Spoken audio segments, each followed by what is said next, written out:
Hello అందరికీ. ఈరోజు మా ఇంటి దగ్గరలో ఉన్న ఫైర్ వర్క్స్కి అయితే వెళ్తున్నాము. సమ్మర్ ఫెస్టివల్ అయితే జరుగుతుంది జపాన్లో.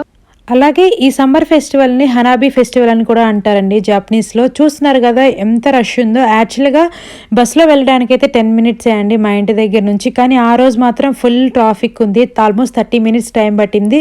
చూస్తున్నారు కదా ఎంతమంది జనాభా ఉన్నారో. చుట్టూరు మనకైతే ఫుడ్ స్టాల్స్ అయితే ఉన్నాయి. ఈ ఫుడ్ స్టాల్స్లో వచ్చేసి మనం ఫుడ్ తీసుకొని ఎక్కడైతే ఫైర్ వర్క్స్ జరుగుతాయో ఆ ఫైర్ వర్క్స్ దగ్గర కూర్చొని మనం ఒక 1 అవర్ పాటు మంచిగా ఫుడ్ తింటూ ఆ ఫైర్ వర్క్స్ చూస్తూ మనం మంచిగా టైం స్పెండ్ చేస్తారండి.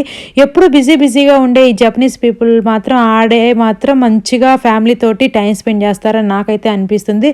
చూస్తున్నారు కదా ఎంత బాగా ఉన్నాయో ఫైర్ వర్క్స్.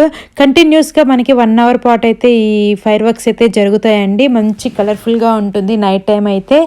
అలాగే ఇక్కడ వీళ్ళు వేసుకున్న డ్రెస్సెస్ అయితే, కప్పులు వేసుకున్నది అయితే జపనీస్ ట్రెడిషనల్ డ్రెస్ అండి.